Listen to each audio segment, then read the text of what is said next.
बिस्मिल्लाहिर्रहमानिर्रहीम और अस्सलामु अलैकुम। बहावलपुर यूनिवर्सिटी का जो सानिया है, अलमिया है, उसके बारे में बहुत सारे लोग बात कर रहे हैं, मंतक के साथ बात कर रहे हैं।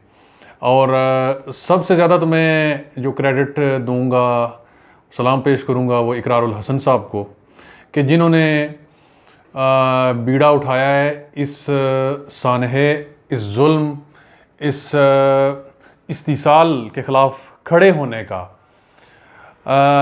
मैं जो है वो ये समझ रहा था कि 3 टारगेट ऑडियंस हैं जिन्हें अलग अलग से एड्रेस करना चाहिए, उनसे बात करनी चाहिए। वो 3 टारगेट ऑडियंस मेरी नज़र में जो हैं वो क्या हैं? सबसे पहले वो स्टूडेंट्स हैं, वो बच्चियाँ हैं, वो बेटियाँ हैं जो इस्तिसाल का शिकार हुई हैं। सेकेंडली पेरेंट्स हैं, उन बच्चियों के भी या उन बच्चियों के पेरेंट्स भी जो दूसरी यूनिवर्सिटियों में जाती हैं और अल्लाह ताला ने उन्हें इस्तिसाल से बचा रखा है, वो इस तरह की जुल्म और बर्बरियत का निशाना नहीं बनी।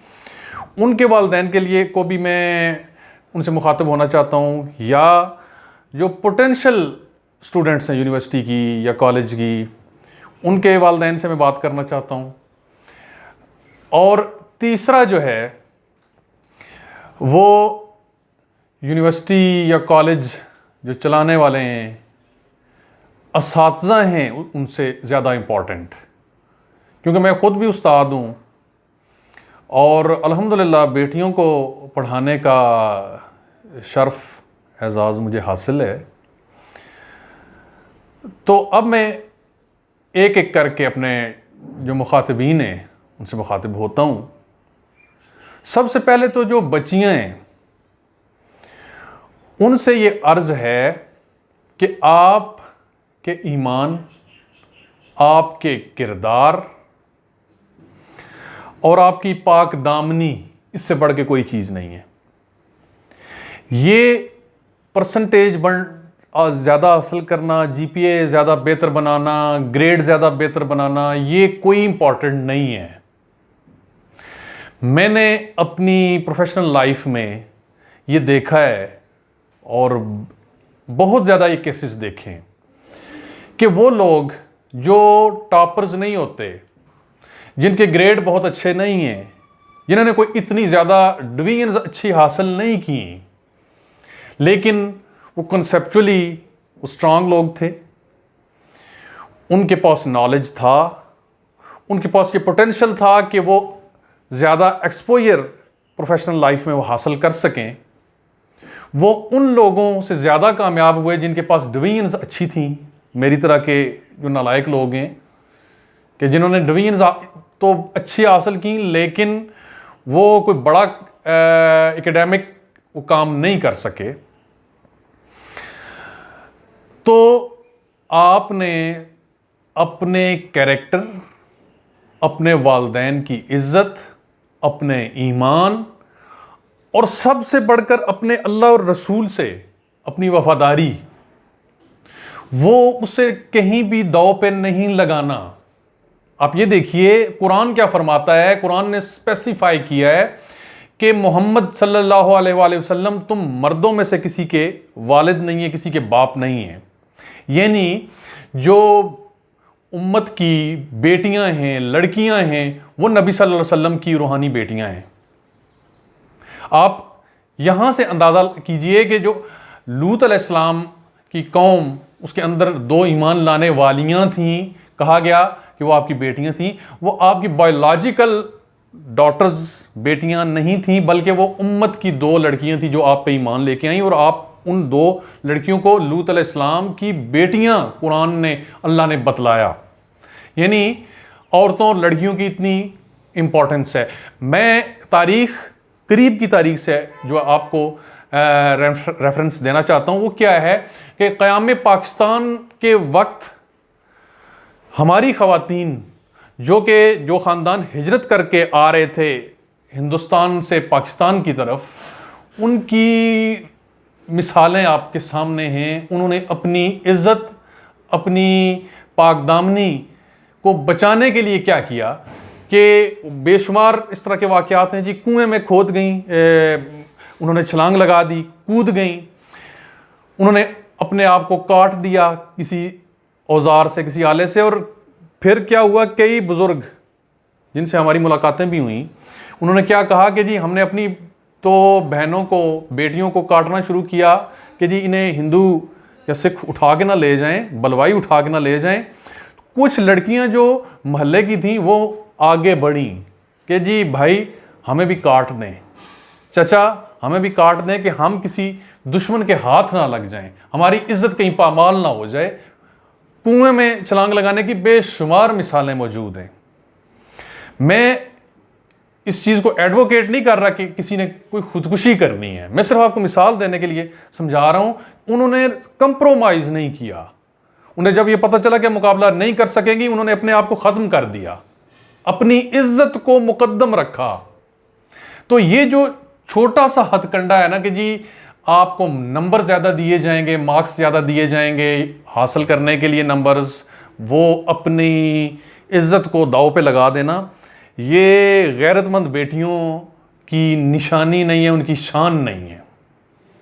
मैं दोबारा से ये कहूँगा कि आप यकीन रखें कि अगर आपके पास नॉलेज है, मेहनती हैं, तो प्रोफेशनल लाइफ में आप कामयाब होंगी। और प्रोफेशनल लाइफ में भी इस पाकदामनी और इस बुलंद किरदारी को आपने मेंटेन रखना है। दूसरे टारगेट ऑडियंस मेरे हैं बच्चियों के वालिदैन, जिनके लिए बड़ी परेशानी का बायस बना ये वाकया कि हम अपनी बेटियों को ऐसे इदारों में कैसे भेजें जहां भेड़िए मौजूद हैं।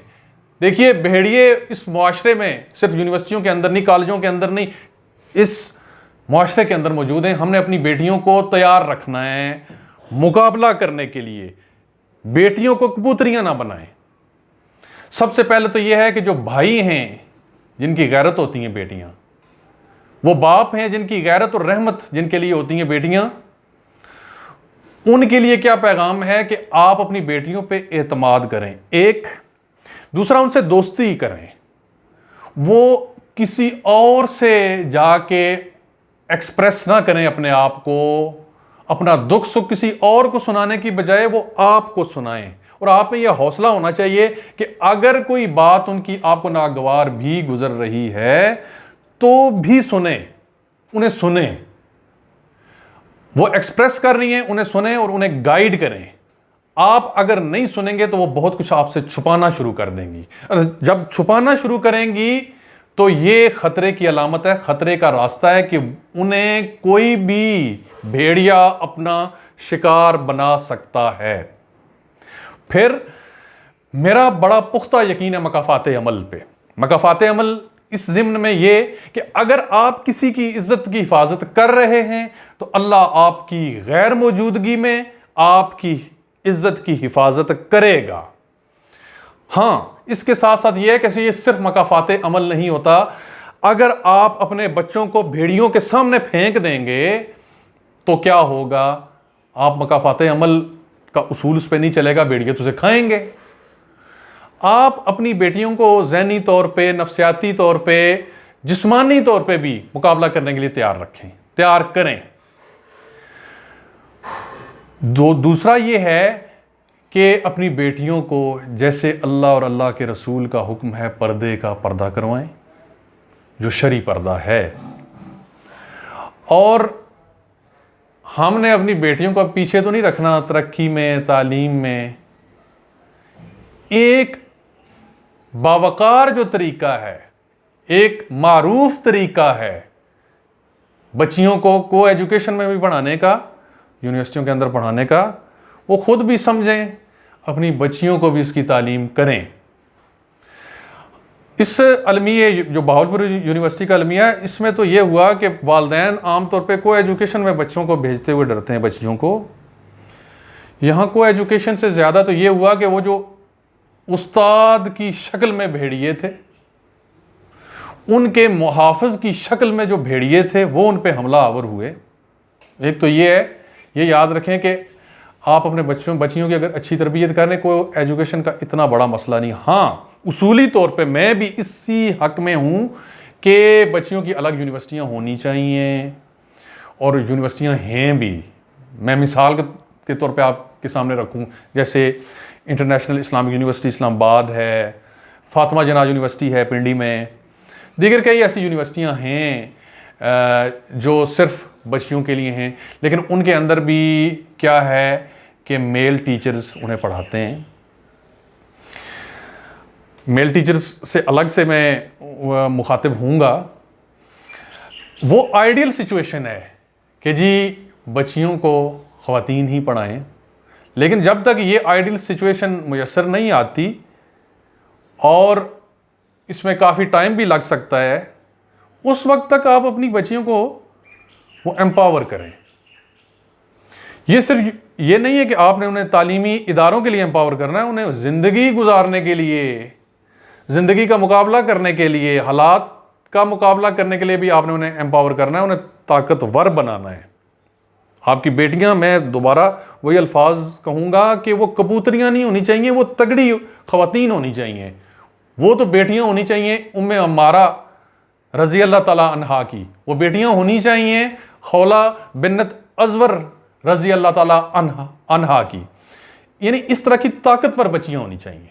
अब मैं आता हूं तीसरा जो सेगमेंट है कि जो मैनेजमेंट है यूनिवर्सिटियों की और असातिज़ा सबसे पहले तो ये इस चीज़ को अपने ज़हन, अपने दिल में बिठाएं कि ये बच्चियां आपकी बेटियां हैं। आप दूसरों की बेटियों की हिफाजत करेंगे तो आपकी बेटियों की हिफाजत अल्लाह करेगा, और जो अमानतें आपके सुपुर्द की गई हैं उन अमानतों में खयानत ना करें। और ये जो टेंडेंसी है जी कि बच्चियों को मार्क्स देने के लिए उन्हें एक्सप्लॉइट किया जाता है, ये कोई नई बात नहीं है। मैंने 15-16 साल पहले मास्टर्स किया यूनिवर्सिटी से। हम उस वक्त भी देखते थे कि बच्चियों को कुछ टीचर्स, कुछ कह रहा हूँ, बहुत प्यारे प्यारे असातिज़ा ने हमें पढ़ाया है, अल्लाह उन्हें सलामत रखे, और जो अल्लाह के पास पहुँच गए अल्लाह उन्हें जन्नतुल फिरदौस में जगह अता फरमाए। लेकिन कुछ कैरेक्टर्स थे जो एक्सप्लॉइट करते थे। सबसे बड़ी एक्सप्लॉइटेशन, जो मेल स्टूडेंट्स होते थे उन्हें इग्नोर किया जाता था।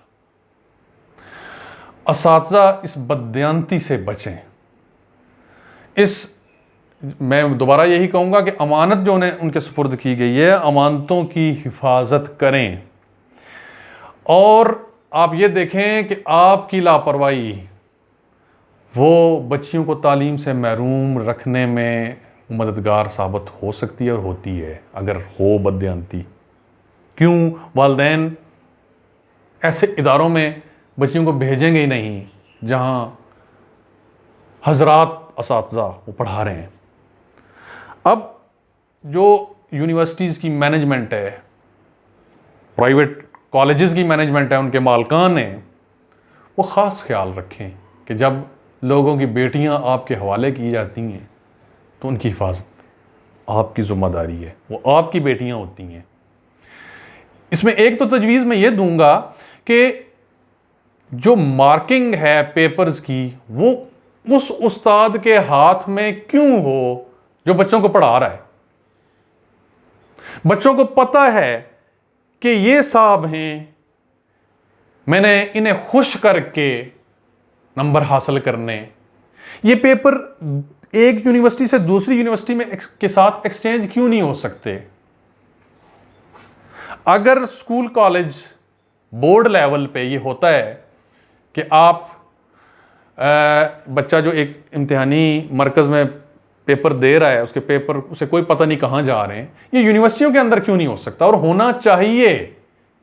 एक तो क्रेडिबिलिटी आपकी यूनिवर्सिटियों की, आपके कॉलेजेस की डिग्री की वो बढ़ेगी, और दूसरा ये जो मुसीबत ये नाज़िल हुई है, ये एक नाज़िल नहीं हुई, ये तो एक मंजरे आम पे आ गई है। मैं दावे के साथ कह सकता हूं कि अक्सरियत पाकिस्तान की यूनिवर्सिटियों में यही कुछ हो रहा है। वो इस भयानक अंदाज में एक्सप्लॉइट बच्चियां नहीं हो रही होंगी, लेकिन किसी ना किसी सूरत में हो रही हैं। इससे बच सकेंगे तालीमी इदारे। तालीमी इदारों का वक़ार, तक़द्दुस वो बच सकेगा। तो आखिर में मैं दोबारा वालिदैन से ये कहूँगा कि आपने अपनी बच्चियों को तालीम से महरूम नहीं करना, अपनी बच्चियों को तालीम से महरूम नहीं रखना। आप तालीमी इदारों में बच्चियों को भेजें, लेकिन उन्हें एम्पावर करके, उन्हें एतमाद दे के और उन पे एतमाद करके। अल्लाह ताला हम सब की इज़्ज़तों को महफूज रखे। जज़ाकुमुल्लाह खैर।